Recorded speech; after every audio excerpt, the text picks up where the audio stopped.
Buenas tardes, chicos. Hoy día vamos a avanzar el tema de función inversa, ¿no?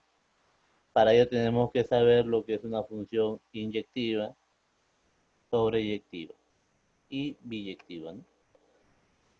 Función inyectiva, denominada también univalente o a uno, se dice inyectiva si a cada elemento de rango le corresponde un único valor del dominio.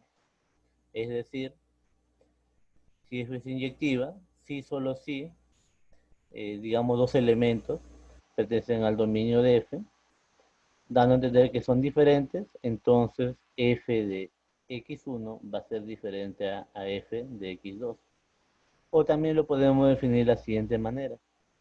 F es inyectiva si solo si la función F de X1 es igual a F de X2.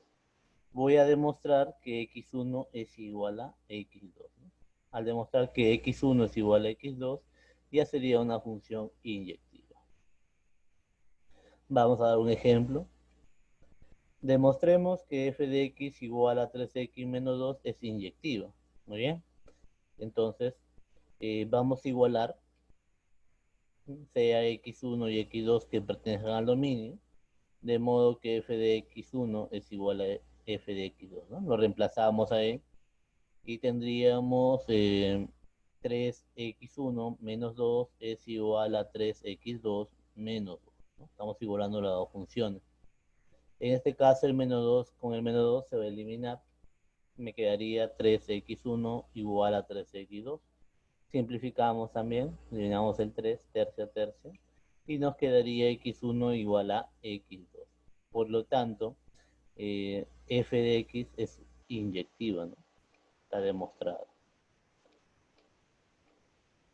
Un teorema, si esto es más que nada referente a lo que es el gráfico, f es inyectiva si toda recta horizontal corta la gráfica a lo más en un solo punto, ¿no? O sea, recordamos que para demostrar que la función trazábamos una recta vertical y cortada en un solo punto gráfico.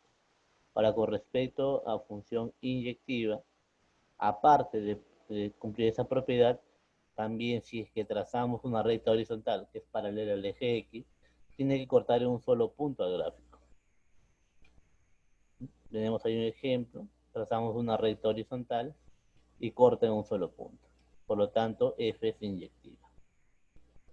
En el otro ejemplo tenemos otra función, trazamos una recta horizontal y ahí estaría cortando en tres puntos, ¿no? Por lo tanto, digamos que vale h, h no es inyectiva. Función sobreyectiva, llamada también suprayectiva, epiyectiva o suryectiva. F sobreyectiva, si solo si el rango de f es igual a b, ¿no? Demostrar esa parte nada más. Ahora, al demostrar que es inyectiva y sobreyectiva, podemos decir que la función es biyectiva. Bueno, la función proyectiva, cuando el rango de la función es igual al conjunto de llegada. Ten en cuenta que el conjunto de partida finalmente con letra A mayúscula y conjunto de llegada el B mayúscula. La función biyectiva, una función se dice que es biyectiva, como acabo de decir antes, es cuando cumple ambos, ¿no? Es inyectiva y sobreyectiva a la vez. Y ahí recién vamos a ver lo que es la función inversa. Dada la función inyectiva, dado ahí, se define la función inversa, denotada de la siguiente manera. F con asterisco va a ser el par ordenado, ya no es x, y, sino y, x. Muy bien. Y donde x pertenece al dominio, ¿no?